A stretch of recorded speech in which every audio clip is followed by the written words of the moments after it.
Par le biais d'un interprète, le chef Lakota, Fools Crow, exige le renvoi immédiat de Richard Dick Wilson, président élu du conseil tribal de Pine Ridge. Wilson molest the Indians, sometimes threatening them and so forth. Before the sun set, we want him out of office, and there will be no trouble.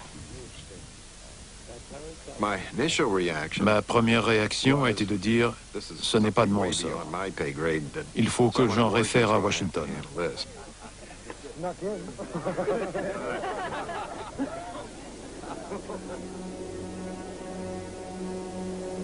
L'épreuve de force a pour cadre la réserve de Pine Ridge, qui abrite les Lakota Oglala, et où des chefs comme Red Cloud, Sitting Bull et Crazy Horse ont autrefois mené leurs hommes au combat.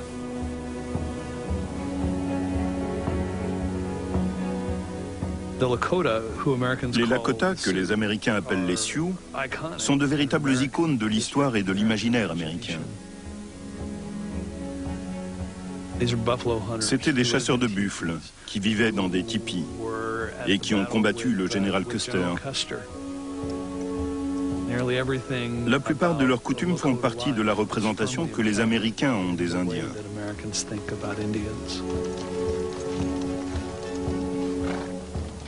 En 1973, le mode de vie ancestral des Lakota des Plaines appartient au passé.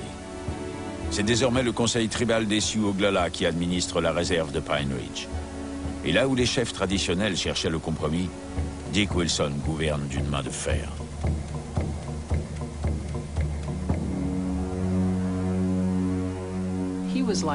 Il ressemblait au chef mafieux du Chicago des années 30. Un grand type massif qui ne quittait jamais ses lunettes de soleil et qui buvait beaucoup. Une fois élu, il a amené toute sa famille et tous ses copains avec lui et leur a trouvé des emplois fédéraux.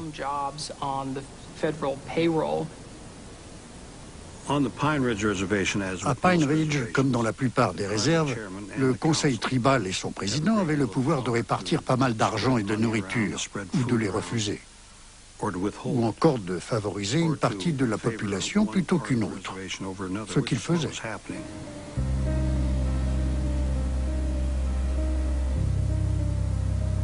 Wilson privilégie les métis assimilés, comme lui-même, au détriment des Oglala traditionalistes qui parlent leur propre langue, pratiquent leur religion et restent fidèles aux chefs ancestraux. Do you get any help from the tribal council? No. Dickie Wilson's the president here. He's the worst one, I think. I mean, he's the, I don't know, he gets the most favoriting.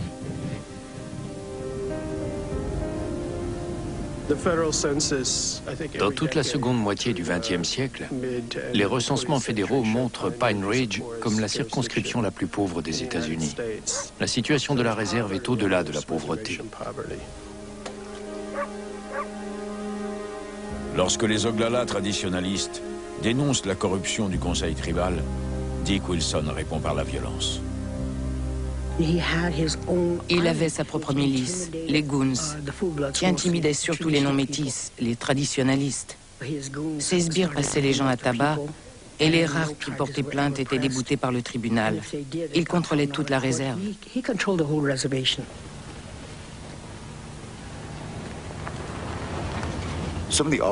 Certains policiers rechignaient à arrêter les hommes de Dick, même s'ils enfreignaient la loi.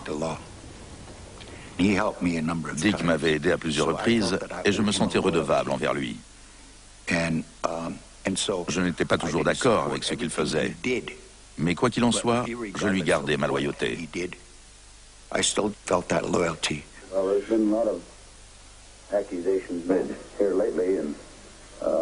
One in particular that upsets me is the fact that I am using a goon squad, so to speak. They are respectable and honest citizens of Pine Ridge. And we're all sharpshooters.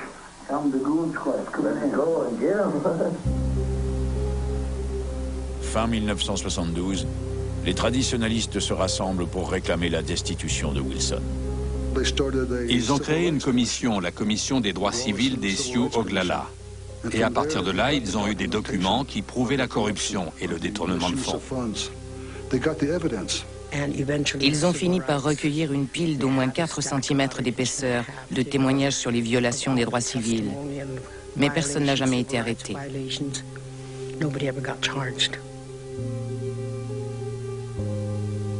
Sous la pression des opposants, le Conseil tribal organise une procédure de destitution en février 1973.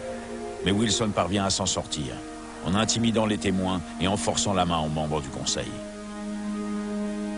Beaucoup d'Oglala pensent qu'ils n'ont plus qu'un dernier recours.